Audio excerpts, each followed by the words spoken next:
શું તમે જાણો છો કે શ્રી સ્વામિનારાયણ સંપ્રદાયમાં એવા પણ ભક્તો થઈ ગયા છે જે પોતાના જમાઈને પણ સંસારનો ત્યાગ કરાવી શકે? કારિયાણીના વસતા ખાચરને પૂજા ભક્તે કહી રાખેલ કે શ્રીજી મહારાજ જ્યારે અહીં પધારે ત્યારે મને ખબર કરજો. પછી શ્રીજી મહારાજ કારિયાણી પધાર્યા ત્યારે જમરાળાના ગંગારામ દવે કારિયાણી ભિક્ષાવૃત્તિ કરવા આવ્યા. તેને વસતા ખાચરે પોતાને ત્યાંથી લોટની તાંબડી ભરી આપીને કહ્યું, તમે જલ્દીથી પાણવી જઈને પૂંજા ડોડિયાને સમાચાર આપી આવો કે શ્રીજી મહારાજ કારિયાણી પધાર્યા છે. પછી ગંગારામ દવે એકદમ પાણવી ગયા. ત્યાં પોતાના ખેતરમાં પૂંજાભાઈ સાતી હાંકતા હતા. તેમને છેટેથી સાદ કરીને કહ્યું કે શ્રીજી મહારાજ કારિયાણી પધાર્યા છે. મહારાજના શુભ સમાચાર સાંભળી બળદિયા સોતું સાતી ગામ તરફ રવાના કરી દીધું. પૂજાભાઈ એકદમ દોડીને કારિયાણી આવ્યા. પરંતુ શ્રીજી મહારાજ અચાનક સાબદા થઈને સારંગપુર તરફ ચાલતા થઈ ગયેલા. પૂજા ભક્તે દરબારમાં આવી વસતા ખાચરને પૂછ્યું, બાપુ મહારાજ ક્યાં?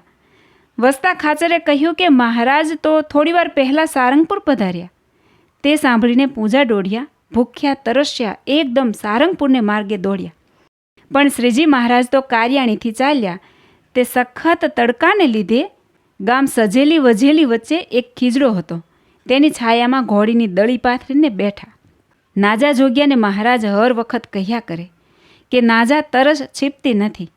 નાજા જોગ્યાએ પણ મહારાજને 2-4 વાર જળપાન કરાવ્યું. તો પણ મહારાજ બોલ્યા કે નાજા તરસ છીપતી નથી. પછી મહારાજે ખીજડા ઉપર ચડીને કારિયાણીના માર્ગ તરફ જોયું.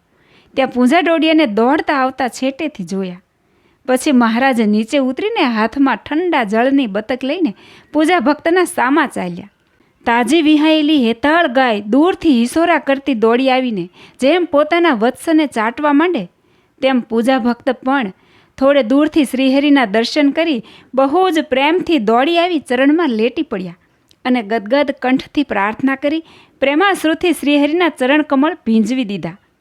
પછી મહારાજે પોતાના હાથે ઠંડુ જળ પૂજા ભક્તને હેતથી પાયું ને ખીજડીને છાયે પોતાને પાસે બેસાડ્યા. પછી મહારાજે નાજા જોગ્યાને કહ્યું, હવે અમારી તરસ છીપી.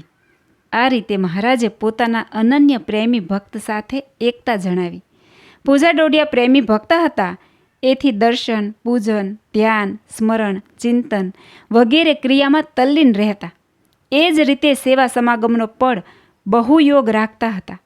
તથા સત્સંગી બિન સત્સંગી ગમે તે હોય તેને ભગવાનની વાતો કરી સદુપદેશ આપી સન્માર્ગ તરફ સદ્ભાવના જાગૃત કરી સત્સંગના સેવા કાર્યોમાં દરેકને જોડતા. પોતે શ્રીજી મહારાજની માણકી ઘોડી માટે ઊંચી જાતના લીલા ઘાસની સૂકવણી કરીને તે હર વખત ગઢપુર લાવતા. ગઢપુરમાં શિખરબંધ મંદિરનું બાંધકામ મહારાજ પોતે જાત દેખરેખથી કરાવતા. તેમાં સૌ ત્યાગી ગૃહી ભારે પરિશ્રમ લઈને સેવા કરતા. એ વખતે પૂંજા ભક્તે તનતોડ મહેનત લઈને ઘણા સમય સુધી ઉત્તમ સેવા કરેલી. એટલું જ નહીં પણ બીજા અનેકને એ સેવામાં જોડેલા. પોતાનો જમાઈ જસો નામે હતો. તેને સેવાનું મહત્ત્વ સમજાવી ગઢપુર મંદિરના ચણતર કામની ખૂબ સેવા કરાવેલી અને ધીરે ધીરે ઉપદેશ આપી, જગત ખોટું છે, આ જીવ કોઈનો સગો નથી અને પ્રભુને ભૂલીને બીજાનો સગો થાય છે. એથી એને અનેક ઉપાધિ વળગે છે. એટલે તે જન્મ મરણ, ગર્ભવાસ તથા 184ના મહાકષ્ટો ભોગવે છે. આ જીવ એકલો આવ્યો છે ને એકલો જ અહીંથી ખાલી હાથે જશે. માટે સાચી કમાણી કરી લેવી. આ રીતે સમજાવી જસાને ત્યાગી કરી દીધો. એ જસા ભગત આચાર્ય શ્રી રઘુવીરજી મહારાજની સેવામાં વડતાલ રહેતા. જમાઈને જેમ ઉપદેશ કરી ત્યાગી કર્યો એ જ રીતે પોતાની દીકરીને પણ સંસારનું અસારપણું સમજાવ્યું અને બ્રહ્મચર્ય વ્રતનું પાલન કરી પ્રભુને શરણે થવું એ જ ખરું કર્તવ્ય છે એમ દ્રઢતા કરાવી. પછી સાંખ્યોગીની દીક્ષા અપાવી. મોટા બા વગેરે સાંખ્યોગી બાઈઓની સેવામાં તેમને રાખ્યા. આ પ્રમાણે પૂંજા ડોડિયાએ મૂર્તિમાં તલ્લીન રહીને પણ દરેક પ્રકારે સત્સંગની શ્રેષ્ઠ સેવા કરી હતી અને પોતાના સંબંધમાં આવેલા કેટલાય મનુષ્યોને સત્સંગમાં આત્મબુદ્ધિ કરાવી હતી. જય શ્રી સ્વામિનારાયણ.